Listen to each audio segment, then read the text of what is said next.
before we start talking about this movie, I found out something that was perfect. It was just perfect. I found out that Randall Emmett, who is the producer of this film, and he's the producer of a lot of really bad Bruce Willis movies, he also produced the Wicker Man remake. Yes, he did. He produced the Wicker Man remake. So, yeah, Randall Emmett produces a lot of bad movies. So, Catch 44 is a 2011 kind of Tarantino-esque crime movie. And it is very Tarantino-esque, like very. It wants to be the next kind of Tarantino movie bad. We've got Malin Ackerman in this, Forrest Whitaker, Deborah Ann Wall, Bruce Willis, and it's a pretty damn good cast actually, and it uses the actors pretty well. In fact, for what I expected to be a pretty shitty Bruce Willis movie, what I got was a B-grade script that somehow managed to get really good actors attached to it, plus Bruce Willis. Even actually manages to do something interesting with Bruce Willis as well. He plays this character Mel, who's this kind of drug lord guy. And I know that's not a new character for him to play in these crappy Bruce Willis movies, but it feels like he actually plays a character in this movie. He's a bit quirky and weird and strange, and that's all right. Kudos to that. Now, the movie is basically three ladies go to this like out of town diner where they're supposed to pick up a shipment of drugs or money or something like that, and then they're supposed to give it back to Mal, and then kind of complications ensue from that. Now, I say it's Tarantino-esque for a few reasons. The first scene, which is set in this kind of diner, feels very kind of Tarantino-esque wannabe kind of thing.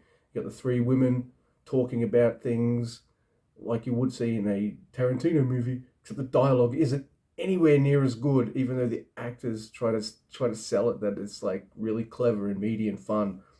It's not. And then there's going to be some spoilers here, by the way. I just want to talk about this movie. Then after that, they're like, hey, and this feels like it was straight out of fucking start of Pulp Fiction. They're like, all right, you get this guy and I'll get these guys and you get this guy. All right, cool. And then they start holding the place up and stuff. And then it goes like a Tarantino movie back in time to the start of their day and to other characters and things like that. So it's not just a crime story told in a Tarantino style in that way, but also the time that this movie's not told in order or anything like that usually annoys me. And it kind of did here until I realized just how rip-offish this movie was going to get. Now, there's some good things in this movie. There's some good things. Let's go with Malin Ackerman's great. So is Deborah Ann Wall. Bruce Willis at least seems interested in this, so he gives a pretty decent performance. Notice I did not say Forrest Whitaker, who's an actor I really like, but in this movie, I didn't like him that much. I don't know, it just felt way too over the top. And I don't know, I just didn't feel it. I just didn't like his character that much. That's fine. I'm not always going to like really good actors in all of their roles. It happens.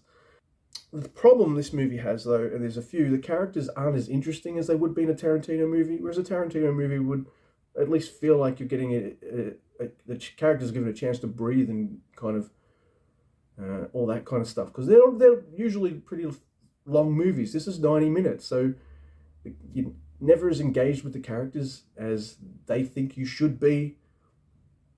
It does some things that I'm just like, it seemed kind of pointless.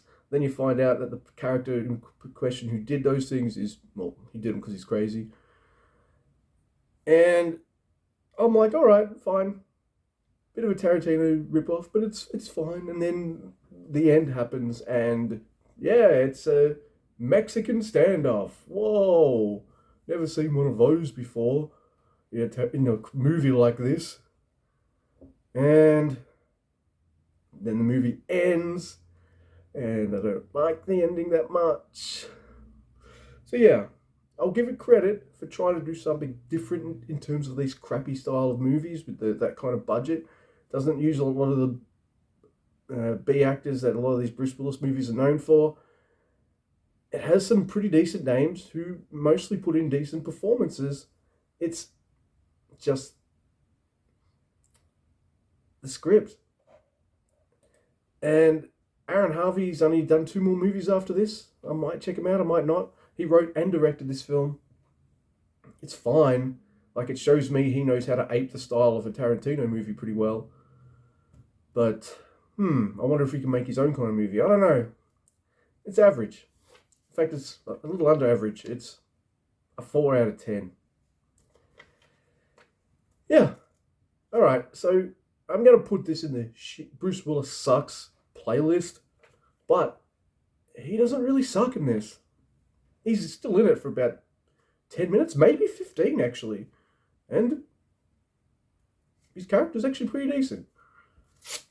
So they got a lot of mileage out of Mr. Willis in this flick, so I'll give him that. However, it's just bog standard kind of fare. You've seen it done before, and you've seen it done better. I don't know, just watch Pulp Fiction. Or watch Death Proof. I actually like that movie. Well, I like Pulp Fiction too, but no one likes Death Proof except me, I think. I don't know. Weird. Give me a like, dislike, share, and subscribe. That was not twice as good as Catch 22.